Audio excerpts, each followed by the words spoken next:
नमस्कार दोस्तों। आज हम लोग का जो टेस्ट हुआ था उस टेस्ट के प्रश्नों को आज हम लोग सॉल्व करेंगे और विस्तार पूर्वक सॉल्व करने का प्रयास करेंगे, उसको समझने का प्रयास करेंगे। कल जो टेस्ट हुआ था वो लगभग 100 प्रश्नों का टेस्ट हुआ था और उसमें से कल हमने 3 प्रश्न देखा भी था।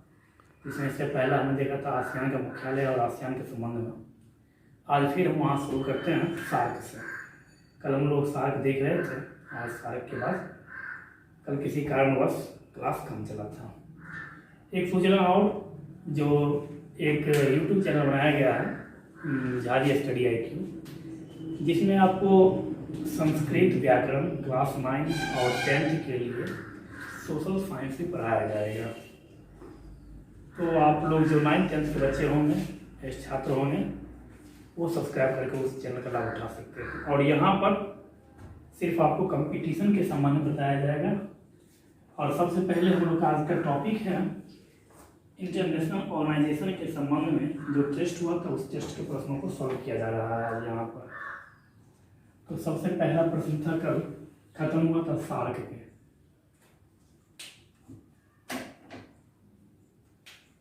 तो आज हम लोग चल रहे हैं सार्क से।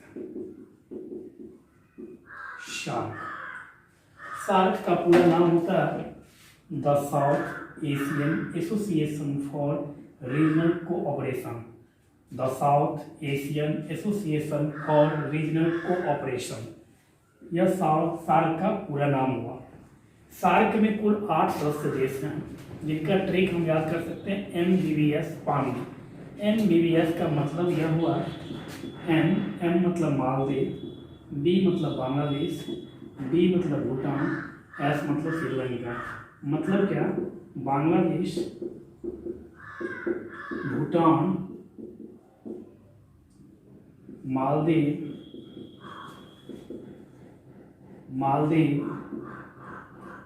और श्रीलंका। पानी, PANI। P मतलब पाकिस्तान, जो भारत का सबसे प्यारा दोस्त है पाकिस्तान। A मतलब अफगानिस्तान, N मतलब नेपाल और I मतलब प्यारा भारत, मतलब इंडिया। यह कुल 8 सदस्य राष्ट्र इस सार्क के सदस्य हैं, सार्क के मेंबर हैं। अब यहाँ से प्रश्न बनता है कि सार्क की स्थापना कब हुई थी। सार्क की स्थापना हुई थी 7-8 दिसंबर 1985 को। सार्क की स्थापना हुई थी 1985 को। प्रत्येक वर्ष 8 दिसंबर को सार्क दिवस मनाया जाता है। कब? तो प्रत्येक वर्ष 8 दिसंबर को सार्क दिवस मनाया जाता है। और इससे 100 वर्ष पूर्व, मतलब क्या, 1885 में 28 दिसंबर 1885 ईस्वी को भारतीय राष्ट्रीय कांग्रेस की स्थापना हुई थी। भारतीय राष्ट्रीय कांग्रेस की स्थापना हुई थी, उसमें कुल 72 सदस्य, जो उसका स्थापना हुआ था भारतीय राष्ट्रीय कांग्रेस का, उसकी जो पहली बैठक हुई थी उसमें कुल 72 सदस्य बैठक में भाग लिए थे। तो हमें यह याद रखना है कि 1885 ईस्वी में 28 दिसंबर 1885 ईस्वी को क्या हुआ था, तो भारतीय राष्ट्रीय कांग्रेस की स्थापना हुई थी। 100 साल बाद 1985 को सार्क, जिसको दक्षेस भी बोलते हैं हिंदी में, the south Asian association for regional cooperation की स्थापना हुई थी। अब बच्चा, इसका मुख्यालय कहाँ है?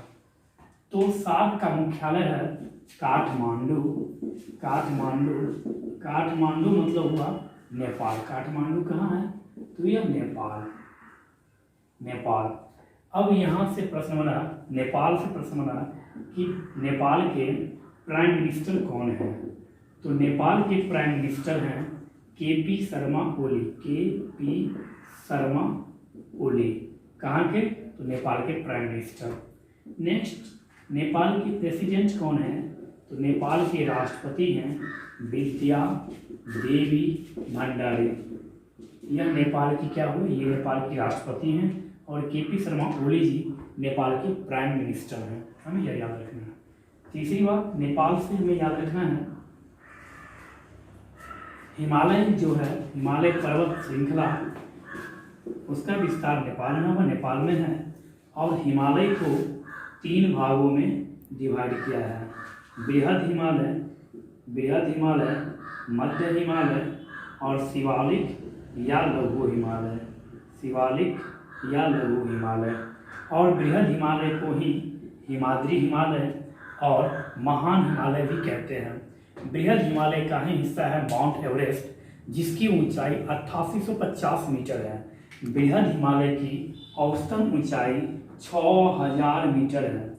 और हिमालय की जो 3 श्रेणियां हैं, इन तीनों श्रेणियों में सबसे प्राचीन श्रेणी जो है वह बृहद हिमालय या हिमाद्री हिमालय या महान हिमालय को कहा जाता है। और बृहद हिमालय का ही अंग है कंचनजंगा, बृहद हिमालय का ही अंग है नंदा देवी। अब बच्चा यहाँ से नंदा देवी कहाँ है, तो नंदा देवी है उत्तराखंड में। नंदा देवी कहाँ है, तो नंदा देवी उत्तराखंड में है।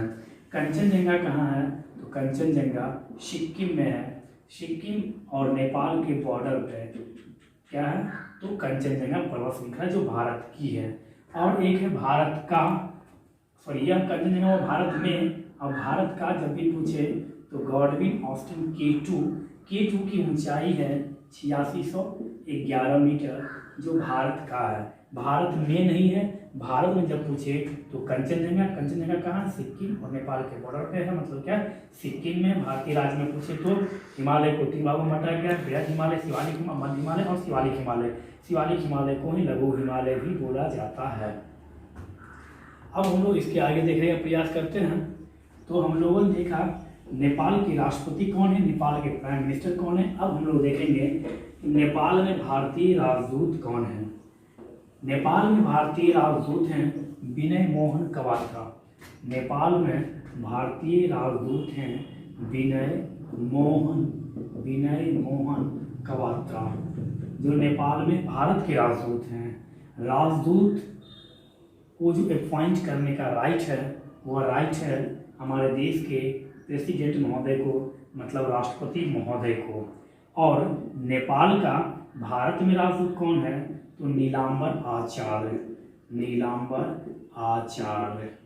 नीलांबर आचार्य। जब भी आपसे पूछे कि नेपाल में भारत का, तो विनय मोहन कवात्रा, और नेपाल का भारत में तो नीलांबर आचार्य, जो भारत में नेपाल का राजदूत है। तो हम लोगों ने सार्क से संबंधित साथ साथ नेपाल को लेते हुए हम लोगों ने इतना प्रश्न समझने का प्रयास किया। अब हम लोग चलेंगे 1985 से ही कुछ रिलेटेड प्रश्न और हम बताने का प्रयास करते हैं और उसे समझने का भी कोशिश करना है। 1985 मतलब 2 वर्ष यदि हम पूर्व जाते हैं, 1985 से 2 वर्ष पूर्व यदि हम जाते हैं, तो 1983 में भारत पहली बार क्रिकेट विश्व कप विजेता बना था कपिल देव की कप्तानी में। जब भी आपसे पूछे क्रिकेट वर्ल्ड कप कब से प्रारंभ हुआ, तो वो प्रारंभ हुआ था 1975 में, हमें यह भी याद रखना है। और पहला वर्ल्ड कप विजेता था वेस्ट इंडीज। उस समय ऑस्ट्रेलिया का कोई अस्तित्व नहीं था। वेस्ट इंडीज कोई एक देश नहीं है, बहुत सारे कैरेबियन छोटा छोटा द्वीप मिलकर हुआ एक देश बना है, ना ही उसकी कोई राजधानी है वेस्ट इंडीज की। अब तीसरी बात, 1984 में श्रीमती इंदिरा गांधी जी का देहांत हो गया था। इंदिरा गांधी जी का देहांत हुआ था। और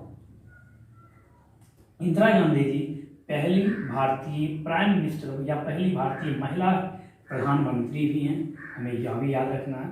और इंदिरा गांधी इंटरनल इंडिया पुस्तक के लेखक कौन है, तो श्रीमती इंदिरा गांधी जी। और इंदिरा गांधी से हमें याद रखना है, Indira Gandhi atomic research centre, Indira Gandhi atomic research centre कहाँ है, तो वो है तमिलनाडु में, यह भी हमें याद रखना है। नेक्स्ट, इंदिरा गांधी नहर परियोजना किस नदी पर है, तो इंदिरा गांधी नहर परियोजना सतलज नदी पर है, हमें यह भी याद रखना है। अब इस 100 से फिर प्रश्न बनाइए आप। 100 मतलब हम जोड़ लेंगे इसको सूरत जो है, अब इस 100 से सूरत ताप्ती नदी के किनारे क्या है, स्थित है। और सूरत मतलब क्या, गुजरात में है। और यहाँ पे सबसे अधिक हीरा पाया जाता है कहाँ? सूरत में। पाया मतलब क्या? यहाँ व्यापार होता है सूरत में, यह हमें याद रखना है।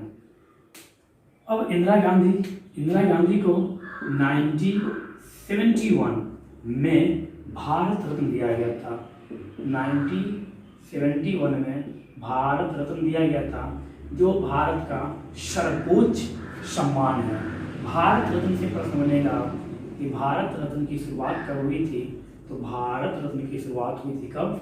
1954 में हुई थी भारत रत्न की शुरुआत। भारत रत्न सबसे पहले किसे दिया गया था? तो मेरा आंसर होगा एस राधाकृष्णन। एस राधाकृष्णन को पहली बार भारत रत्न दिया गया था, या भारत रत्न पाने वाले प्रथम व्यक्ति कौन थे? तो एस राधाकृष्णन। इंदिरा गांधी कब दिया गया? 1971 में। इंदिरा गांधी से रिलेटेड पॉइंट और में याद रखना है। इंदिरा गांधी जब पहली बार प्रधानमंत्री बनी थी तो वह राज्यसभा सदस्य थी, हमें यह भी याद रखना है।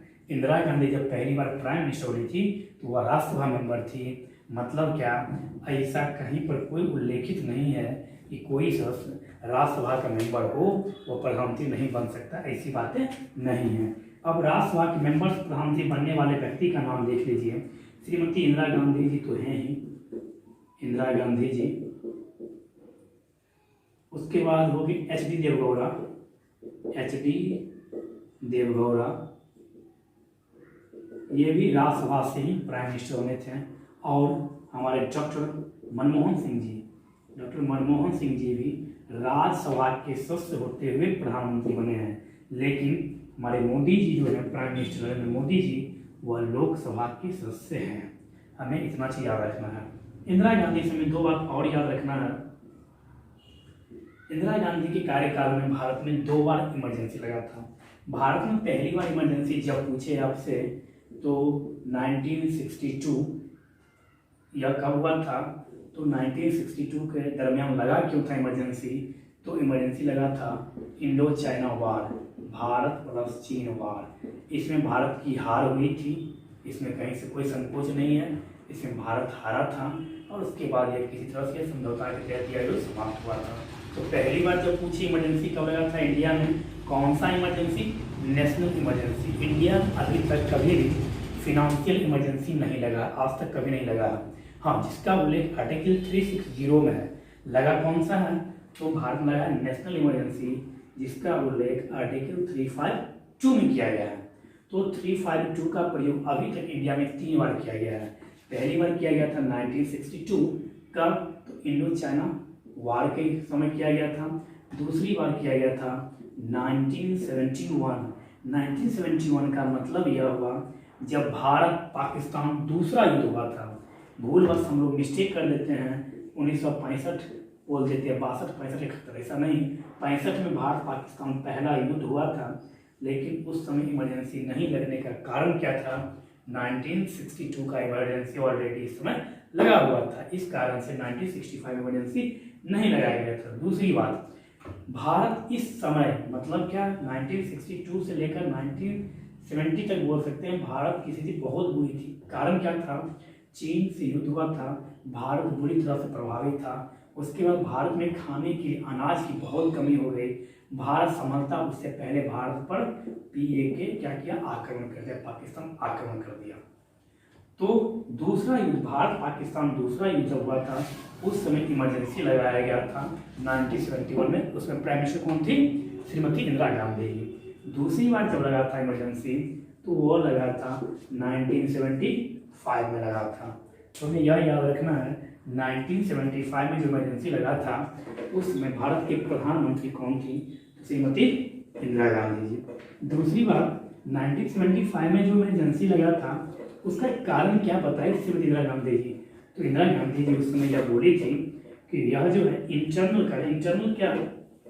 इंटरनल मतलब यह हुआ आंतरिक कलह, मतलब क्या? आंतरिक जो विरोध है उसके कारण हम इमरजेंसी की घोषणा करते हैं। 25 जून रात के 12 बजे श्रीमती इंदिरा गांधी जी इमरजेंसी की घोषणा की। और इसमें कारण क्या था? इसमें कारण थे हमारे जयप्रकाश नारायण जी, जिनको लोग नायक के नाम से भी जाना जाता है, जो भारत छोड़ो आंदोलन में अहम भूमिका निभाए थे। तो हमने क्या देखा? 1971 इमरजेंसी, 1975 इमरजेंसी, यह इमरजेंसी लगा था भारत पाकिस्तान युद्ध के लिए, इसमें लिखेंगे हम युद्ध।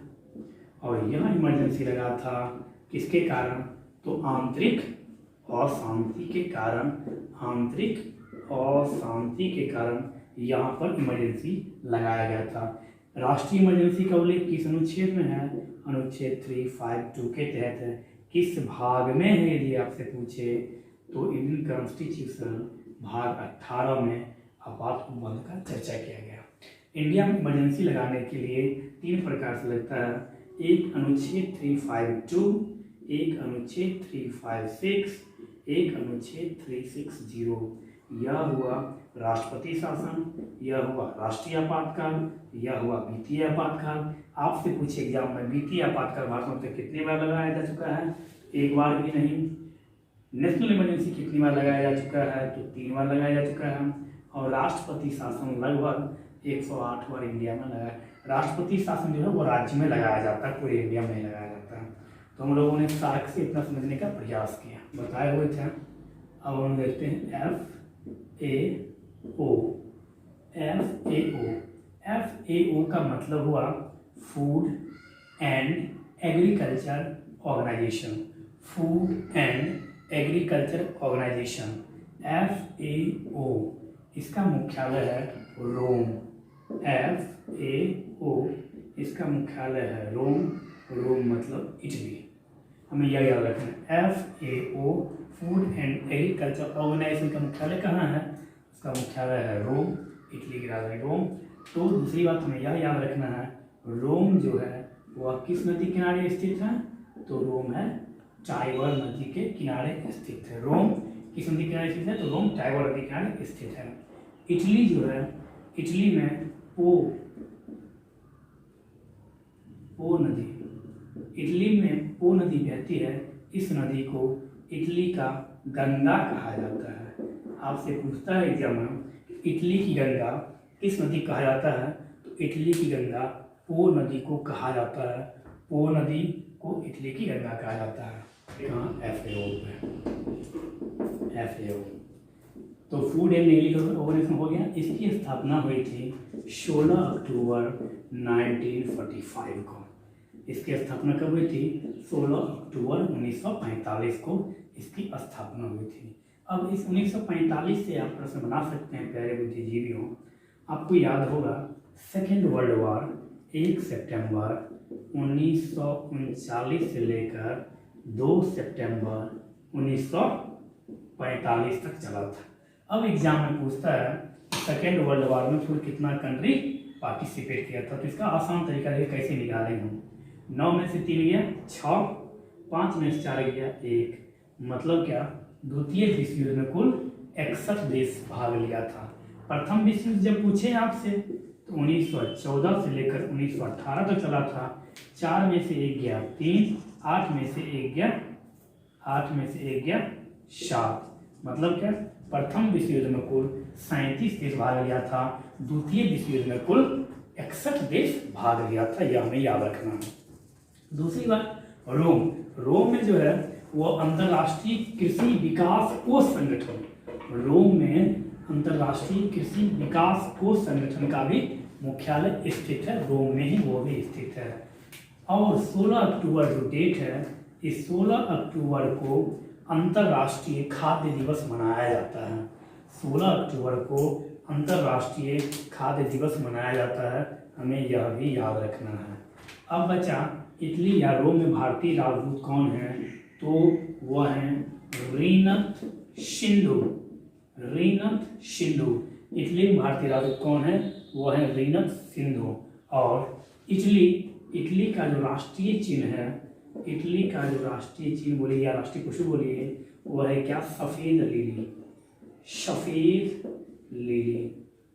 लिली। मतलब क्या, हम लोगों ने देखा रोम में 2 मुख्यालय है, एक है FAO और एक है अंतर्राष्ट्रीय कृषि कोष संगठन का मुख्यालय कहाँ है, वह भी रोम में ही है। रोम टाइबर के किनारे स्थित है। रीनत सिंधु भारतीय राजदूत इटली में है। इटली का जो राष्ट्रीय चिन्ह है वो सफ़ेद लिली कहलाता है, या सफ़ेद लिली कहते हैं उसको, या सफ़ेद लिली है इटली का राष्ट्रीय पशु, यह भी हमें याद रखना है। FAO इसके अध्यक्ष हैं चे डोंग्यू। FAO के अध्यक्ष कौन है वर्तमान में? वो है चे डोंग्यू, ये FAO के अध्यक्ष। अब हम चलते हैं इससे आगे। तो रोम से हम लोगों ने क्या देखा? टाइबर, इटली की गंगा को नदी को कहा जाता है। और अंतर्राष्ट्रीय कृषि कोष संगठन का मुख्यालय कहाँ है? तो रोम में है। FAO की स्थापना कब हुई थी? तो 16 अक्टूबर 1945 ईस्वी को। 1945 ईस्वी में और क्या हुआ था? तो 1945 ईस्वी में द्वितीय विश्व युद्ध समाप्त हुआ था। कब हुआ था? तो 2 सितंबर 1945 ईस्वी को समाप्त हुआ था। प्रथम विश्व युद्ध कब समाप्त हुआ था? तो वो हुआ था 1914 से प्रारंभ हुआ, 1918 तक चला था। इसमें कुल कितना कंट्री? 4 में से 3 1, 8 में से 1, 7 मतलब क्या 27 कंट्री भाग गया था। तो हम लोगों ने इतना देखा। अब हम लोग 1945 से, अब इस 1945 को आप उठा लीजिए। अब इस 1945 से अब आप चलिए। अब तो 1945 में क्या हुआ था? अब हमें यह देखना कि इंडिया से संबंधित हिस्ट्री में कोई ऐसा घटना हो जो 1945 में घटा हो, हमें यहाँ पर यह ध्यान देना है। तो 1945 में कोई ऐसा मुख्य घटना इंडिया में नहीं घटा था। इंडिया में घटना घटा था 1946 में। 1945 से 46 में क्या हुआ था? तो 1946 में भारत में कैबिनेट मिशन आया था। कैबिनेट मिशन आया था। कब आया था? तो 24 मार्च 1946 को कैबिनेट मिशन भारत आया था। हमें यह याद रखना है। 45 एक साल बाद FAO की स्थापना के 1 साल बाद क्या हुआ था? कैबिनेट मिशन इंडिया आया था। हमें यह याद रखना है। और 1946 में ही मुंबई में नौसेना विद्रोह हुआ था। हमें यह भी याद रखना है। कब हुआ? तो 1946 का हुआ था मुंबई में। मुंबई में यदि प्रश्न पूछे मुंबई से, तो मुंबई मतलब महाराष्ट्र। महाराष्ट्र से यदि आपसे प्रश्न पूछे तो महाराष्ट्र से आपको आंसर दीजिएगा क्या? तो सबसे पहले तो यहाँ के चीफ मिनिस्टर कौन है? तो चीफ मिनिस्टर महोदय हैं कौन? उद्धव ठाकरे जी। और यहाँ के गवर्नर या राज्यपाल बोल सकते हैं, वो हैं कौन? तो भगत सिंह कोश्यारी जी क्या है? महाराष्ट्र के राज्यपाल। अब दूसरी बात, महाराष्ट्र 2011 की जनगणना के अनुसार यहाँ से प्रश्न पूछता है ज्योग्राफी में। क्या पूछता है? सो देखिए, पूछेगा कि भारत में सबसे अधिक जनसंख्या वाला द्वीप कौन सा है? मतलब क्या सबसे जनसंख्या किस द्वीप पर बसा है या कौन सा ऐसा शहर है? तो मेरा आंसर होगा मुंबई। तो मुंबई क्या द्वीप है? मुंबई एक द्वीप पर बसा है जिसका नाम है सालसेट द्वीप। सालसेट द्वीप। मुंबई जो है वह सालसेट द्वीप पर बसा हुआ है, जिसमें भारत की सबसे अधिक जनसंख्या 2011 की जनगणना के अनुसार द्वीपों पर बसा एक शहर है मुंबई, उसमें इतनी जनसंख्या है। मुंबई से यदि आप चलेंगे, महाराष्ट्र से यदि आप लेके चलेंगे तो महाराष्ट्र में लोकसभा सीट है 48। अब 48 से आपको कुछ याद आएगा। 48 मतलब क्या? 48 का मतलब है तंबाकू। तंबाकू मतलब खैनी, खैनी में गुणसूत्र होता है कितना? 48। मतलब क्या? महाराष्ट्र में लोकसभा सीट कितना है? LS 48। बायोलॉजी के क्वेश्चन यहीं से जोड़ लीजिए, क्या होगा? तंबाकू में क्रोमोसोम 48। नेक्स्ट, महाराष्ट्र में VP का मतलब होता है विधान परिषद सदस्यों की संख्या 78। अब आप 78 को जोड़िएगा कुत्ता से। मतलब क्या? कुत्ता में क्रोमोसोम की संख्या बायोलॉजी में अब हम आएंगे। कुत्ता में क्रोमोसोम मतलब गुणसूत्र की संख्या कितनी होती है? तो कुत्ता में क्रोमोसोम की संख्या होती है 78। हमें बोलना है, लेकिन हमें इसका तुलना मुंबई से नहीं करना कि मुंबई मतलब कुत्ता, ऐसा नहीं बोलना है। हमें बस याद करने के लिए हमें यह समझना है क्या कि विधान परिषद मुंबई मतलब कुत्ता मतलब 78, लोकसभा सीट में 48 मतलब तंबाकू में क्रोमोसोम 48 होता है। तंबाकू से प्रश्न पूछ सकता है आपसे।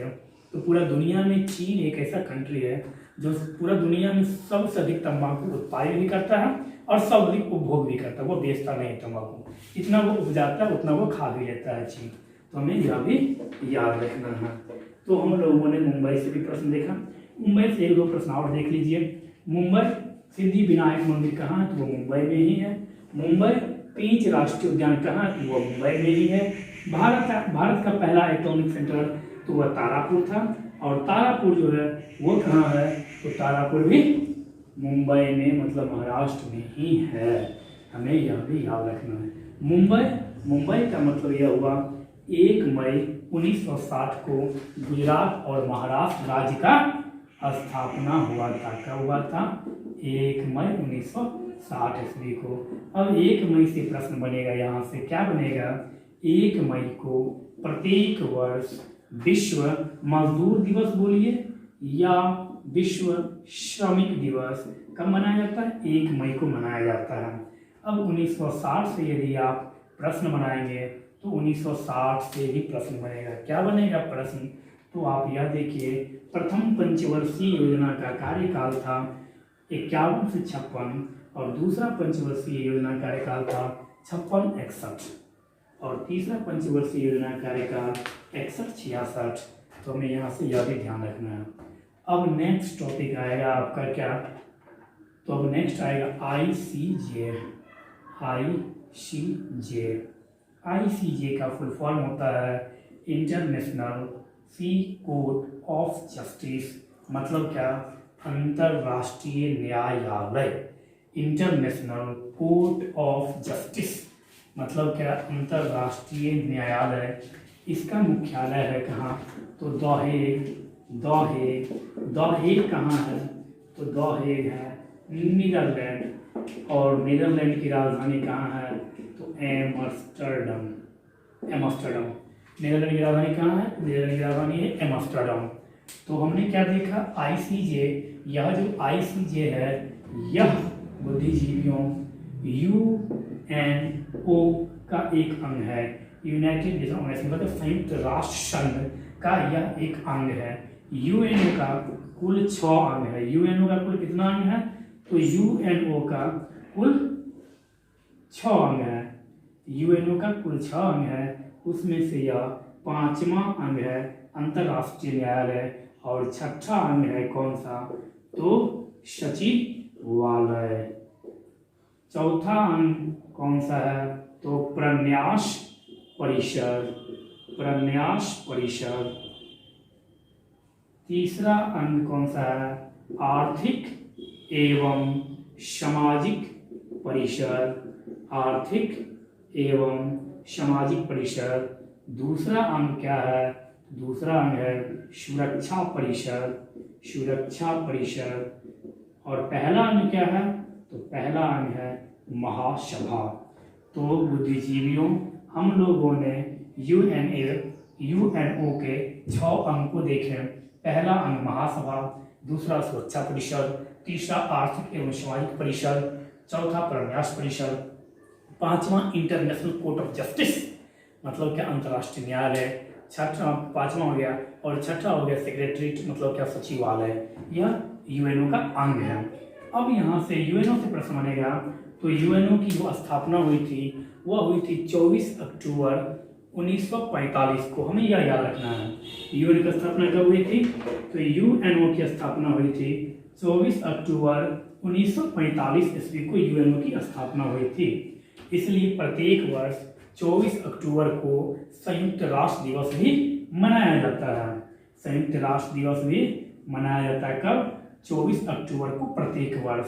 तो हम लोगों ने 2 देखा, एक 24 अक्टूबर, एक 16 अक्टूबर। 16 अक्टूबर मतलब विश्व खाद्य दिवस, 24 अक्टूबर मतलब क्या? संयुक्त राष्ट्र दिवस।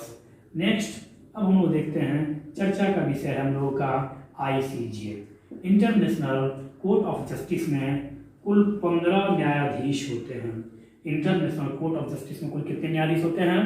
तो इंटरनेशनल कोर्ट ऑफ जस्टिस में कुल 15 न्यायाधीश होते हैं और प्रत्येक न्यायाधीश का जो कार्यकाल है वह 9 वर्षों का होता है और प्रत्येक 3 वर्ष पर 5 न्यायाधीश अवकाश ग्रहण करते हैं और 5 नए न्यायाधीश आते हैं। दूसरी बात, इन न्यायाधीशों के लिए एक है क्या कि एक ही देश के 2 न्यायाधीश नहीं हो सकते हैं। एक बार में एक ही देश के 2 न्यायाधीश ICJ international court of justice में नहीं हो सकते हैं। और तीसरी बात, ICJ का कोरम कितना होता है? तो ICJ का कोरम होता है 9। मतलब क्या?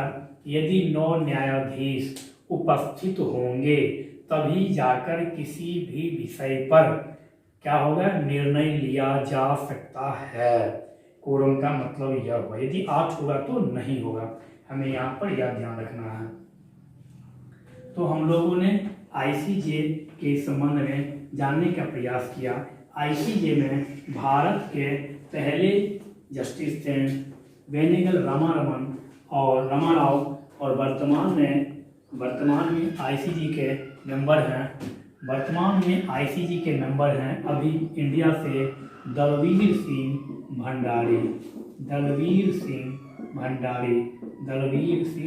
भंडारी। यह क्या है?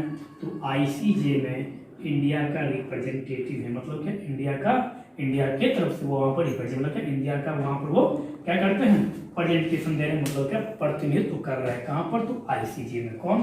तो दलवीर सिंह भंडारी। तो हम लोगों ने देखा क्या, नीदरलैंड मतलब एमस्टरडम की मुद्रा क्या है? तो गिल्डर। हमें इतना पता चला किससे? तो आईसीजे से। नेक्स्ट प्रश्न था आपका एपेक,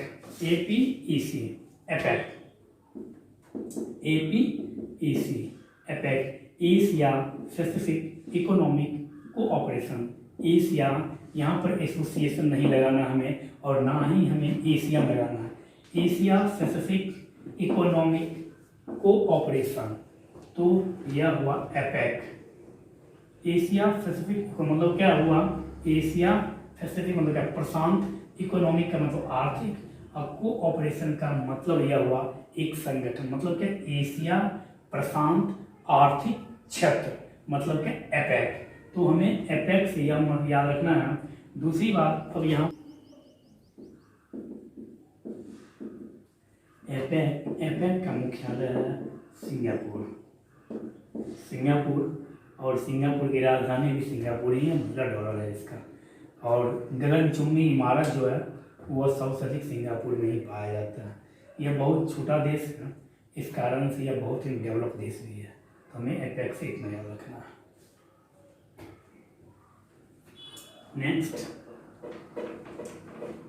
नेक्स्ट है WHO, WHO मतलब वर्ल्ड हेल्थ ऑर्गेनाइजेशन, मतलब विश्व स्वास्थ्य संगठन। विश्व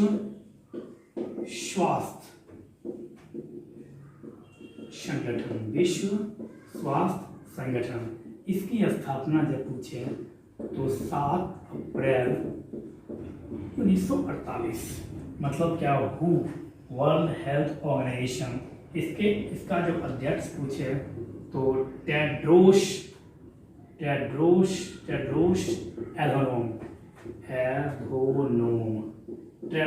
एधनोम, यह इसके अध्यक्ष है। किसके? तो WHO के। WHO चर्चा में क्यों है अभी? तो WHO का चर्चा का सबसे प्रमुख कारण है अभी कोरोना वायरस। क्या कोरोना वायरस? तो आपसे एग्जाम पूछता है कि कोरोना का नाम कोविड-19 किसने दिया था? तो WHO ने दिया था। और कोविड-19 का मतलब यह नहीं कि 19 ऊपर का आएगा, 19 का मतलब यह 2019 में यह आया था। इसका कहने का मतलब यह है, 19 का मतलब क्या? 2019 में यह वायरस आया था।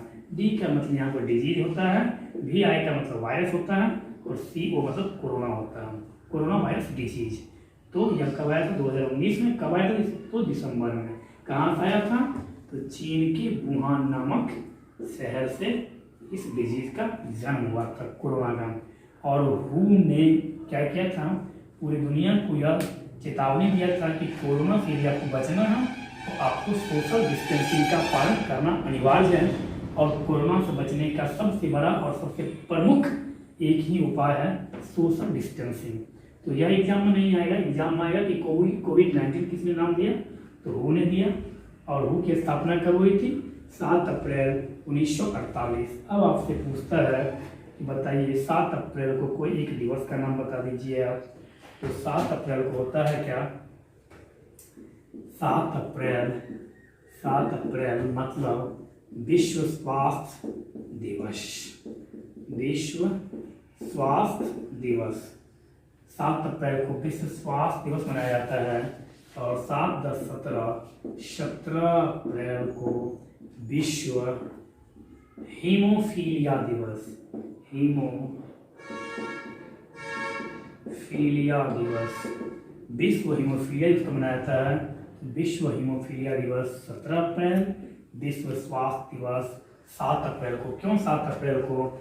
इस कारण से क्योंकि 7 अप्रैल 1948 को ही WHO वर्ल्ड हेल्थ ऑर्गेनाइजेशन की क्या हुई थी? स्थापना हुई थी। अब नेक्स्ट रहा वर्ल्ड हेल्थ ऑर्गेनाइजेशन का मुख्यालय कहाँ है? तो वर्ल्ड हेल्थ ऑर्गेनाइजेशन का मुख्यालय जो है वो है कहाँ? तो वो है WHO इसका मुख्यालय है जेनेवा। जेनेवा कहाँ है? तो यह है स्विट्जरलैंड। स्विट्जरलैंड की राजधानी जब पूछे आपसे तो राजधानी बर्न। जब इसकी मुद्रा पूछे तो फ्रैंक। स्विट्जरलैंड की राजधानी बर्न, मुद्रा फ्रैंक और जेनेवा कहाँ स्थित है? तो स्विट्जरलैंड में। स्विट्जरलैंड में जब पूछे आपसे तो स्विट्जरलैंड से एक प्यारा सा प्रश्न बनता है कि जूरा नामक पर्वत श्रृंखला कहाँ है? तो स्विट्जरलैंड में। स्विट्जरलैंड से एक महान लॉन टेनिस खिलाड़ी हैं जिनका नाम है रोजर फेडरर, जो महान टेनिस खिलाड़ी हैं, लॉन टेनिस खेलते हैं, ये दुनिया के नंबर 1 खिलाड़ी हैं ये टेनिस में। रोजर फेडरर का मतलब क्या?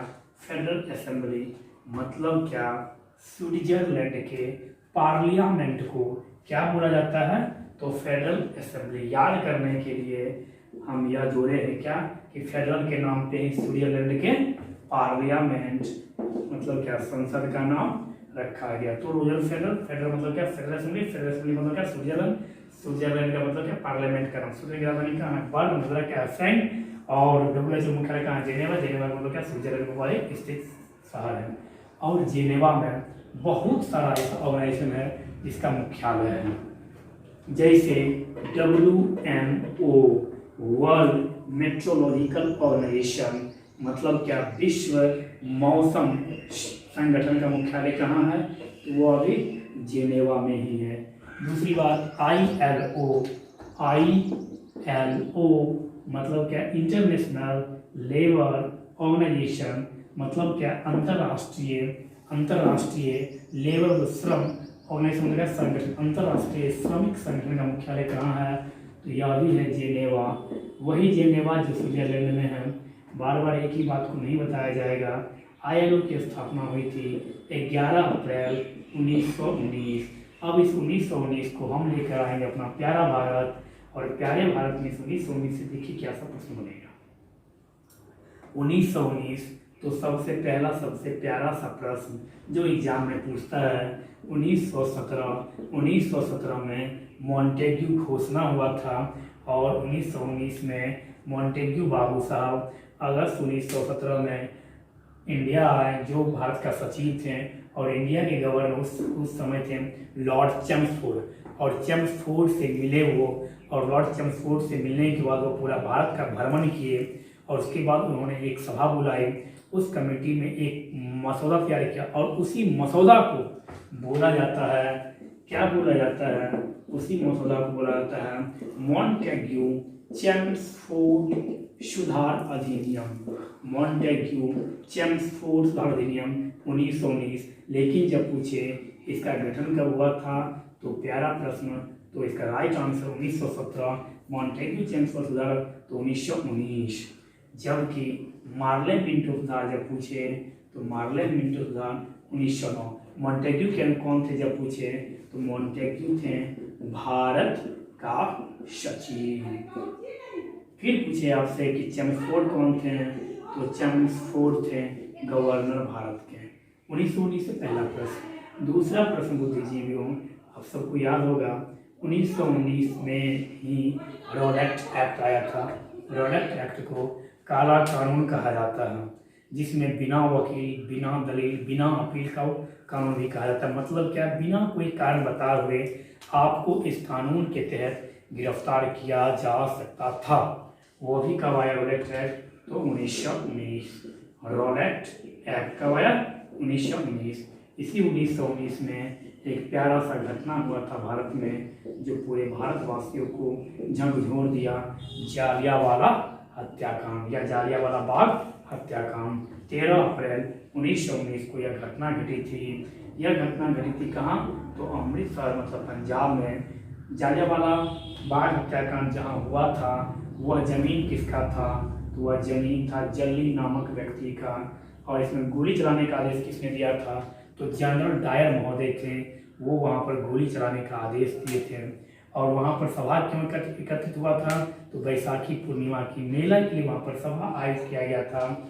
और सैफुद्दीन किचलू की गिरफ्तारी की दर के लिए विचार विमर्श करने के लिए सभा बुलाई गई थी। निहत्थे व्यक्तियों पर जनरल डायर ने गोली चलाने का आदेश दिया और अंग्रेज की रिपोर्ट के अनुकूल लगभग 300 व्यक्ति मारे गए, जबकि इंडियन रिपोर्ट के अनुकूल लगभग 1000 व्यक्ति मारे गए।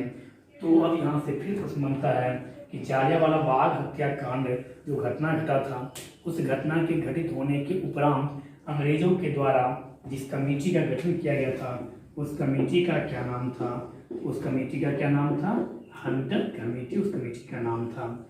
लेकिन भारत की तरफ से भी इसकी जांच करने के लिए कमेटी का गठन किया गया था, जिसका नाम क्या था? तो तहकीकात ए कमेटी। तहकीकात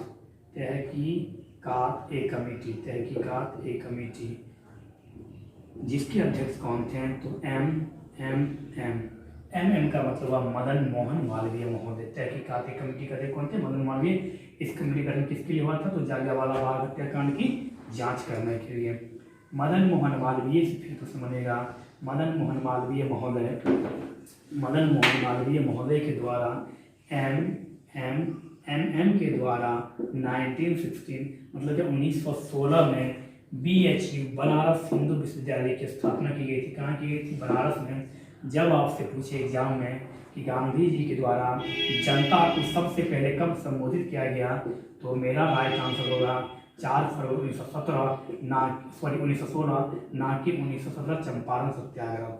जनता को संबोधित किए थे 4 फरवरी 1916 को और पहला भारत सत्याग्रह किए थे 1917 को। और 1916 से ही आपका 1-2 और प्रश्न बनेगा। 1916 मतलब प्यारा बिहार मतलब पटना हाईकोर्ट। पटना हाईकोर्ट की स्थापना कब हुई थी? वो हुई थी 1916 ईस्वी में।